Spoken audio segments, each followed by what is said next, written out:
আলাইকুম, সবাই কেমন আছেন? আশা করি সবাই ভালো আছেন। তো আজকে আমি ট্যাংরা মাছ দিয়ে কচুর লতি রান্না করব। তো এখানে আমার কয়েকটা কচুর গাছ লাগাইছিলাম, এই যে বড় বড় হয়ে গেছে মাশাআল্লাহ। তো এগুলো তো লতি হয়েছে, এই নষ্ট হয়ে গেছে। লতিগুলো আজকে আমি রান্না করব। এই যে দেখুন কত সুন্দর লতি হয়েছে।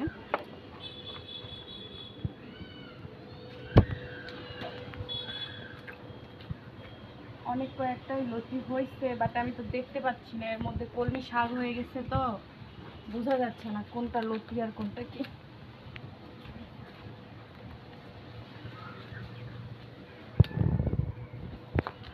তো এই যে লতি, মাশাআল্লাহ অনেক কয়টা লতি হয়েছে।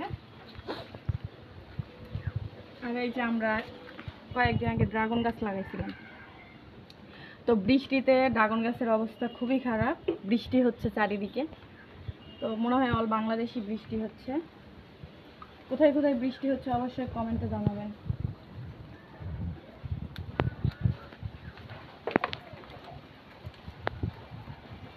আর তো বুঝতেই পারছি আর নাই মনে হয়।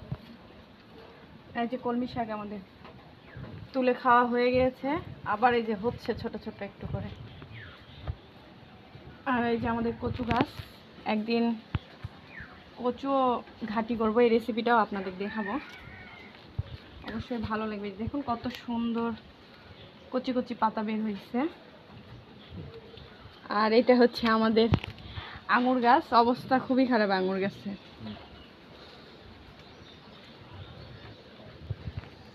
তো এই যে বেশি পাইনি, কয়েকটা কচুর লতি পাইছি। তো এগুলো রান্না করব, কিভাবে রেসিপিটা তৈরি করেছি দেখতে থাকুন। তো এই যে আমাদের ড্রাগন গাছগুলো কিছুদিন আগে লাগানো হয়েছে, এই যে সব নষ্ট হয়ে গেছে, গোড়া নষ্ট। আর তো পানির মধ্যে থাকবে না তো। এগুলো যে পঞ্চ ছিল, যে একটা কোথায় জানি বাবার রাখছে, পঞ্চ দিয়ে চিপে চিপে ফেলে দিতে হবে। ওই যে ওখানে একটা পঞ্চ দেখতে পাচ্ছি, বড় বড় পঞ্চ ছিল। তো এভাবে হবে না তো। সুন্দর সুন্দর এই বড় গাছটা যদি নষ্ট হয়ে যায় তাহলে কি হবে? এই যে একটা ড্রাগনের একটা ফুল আসছে, দেখুন কত বড় ড্রাগন গাছ হয়ে গেছে। হয়নি এটা আমরা।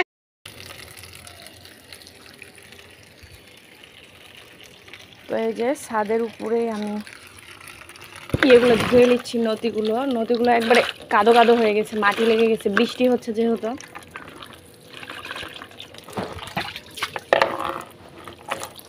বৃষ্টি একবারে অবস্থা খারাপ।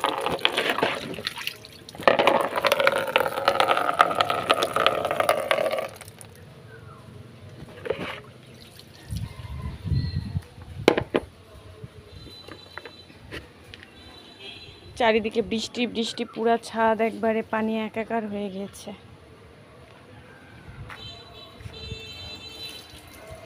তো সঙ্গেই থাকুন, রেসিপিটা তৈরি করব, দেখতে থাকুন।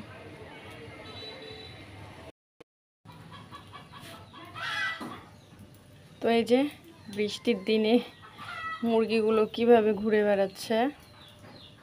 একটা মুরগি তো টেবিলের উপর বসে আছে।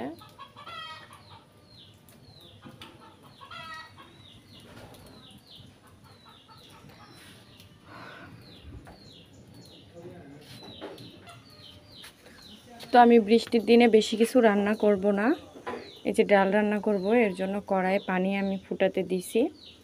তো বৃষ্টির দিন ডাল আর ট্যাংরা মাছের একটা তরকারি রান্না করব, বেশি কিছু রান্না করব না। তো দেখতে থাকুন। তো এই যে আমি প্রেসারে ডালটা সেদ্ধ করে নিয়েছি, অনেক সুন্দর ফিনিশিং হয়ে গিয়েছে।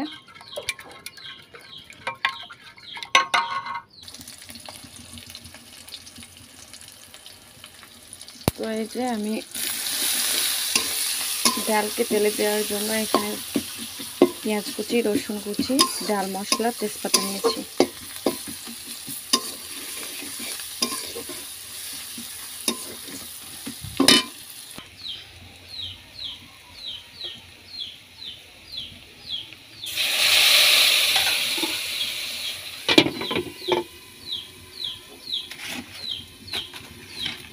তো এইভাবে আমি একটু ডাল দেওয়ার পরে ঢাকা দিয়ে দিলাম, দিলে নাকি টেস্টটা বেশি হয়। তো এখন আমি সব ডালগুলো ঢেলে দেব।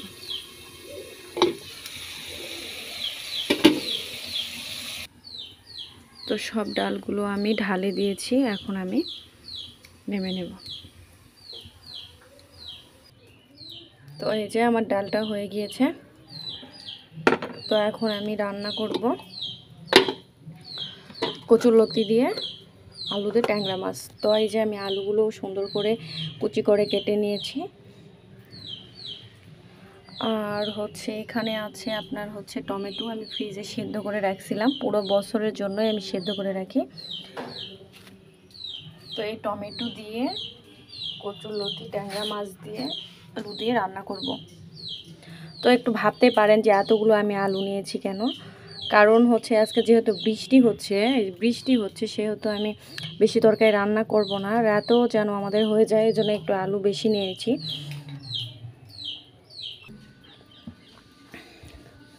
তো এখানে আমি পরিমাণ মতো পেঁয়াজ কুচি, রসুন কুচি,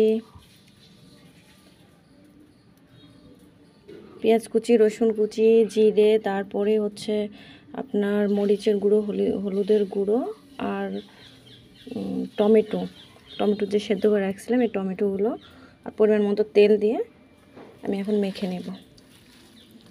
এটা হাতে মাখালে বেশি সুন্দর হয়, তো আমি হাতেই মেখে নেব।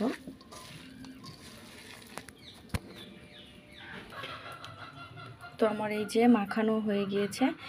এখন আমি এই যে ট্যাংরা মাছগুলো রেখেছিলাম, এই ট্যাংরা মাছগুলো এখন আমি নিয়ে নেব।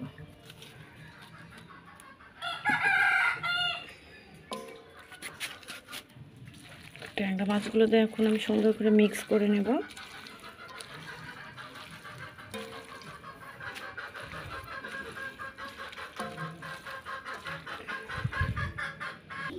তো এই যে সামান্য পরিমাণ পানি দিয়ে আমি এখন চুলার উপরে তুলে দিয়েছি। এটাকে 5 মিনিটের মতো রাখার পরে আমি কচুরলতিগুলো দিয়ে দেব। তো এই যে এখন আমি কচুরলতিগুলো ছেড়ে দেব।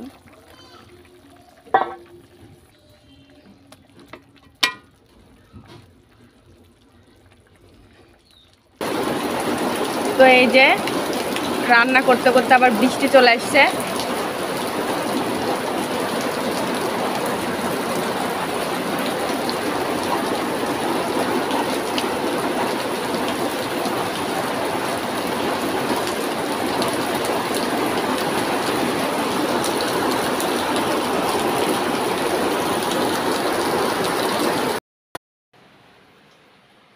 তো এই যে আমাদের ট্যাংরা মাছের রেসিপি হয়ে গিয়েছে। আর এখানে হচ্ছে ডাল আর ট্যাংরা মাছের রেসিপি, এই দুইটা তরকারি, ডাল আর ট্যাংরা মাছের তরকারিতে বেশ ভালোই লাগবে। তো আমার আজকের ব্লগটা কেমন লাগলো অবশ্যই কমেন্ট করে জানাবেন। সবাই ভালো থাকবেন। আল্লাহ হাফেজ।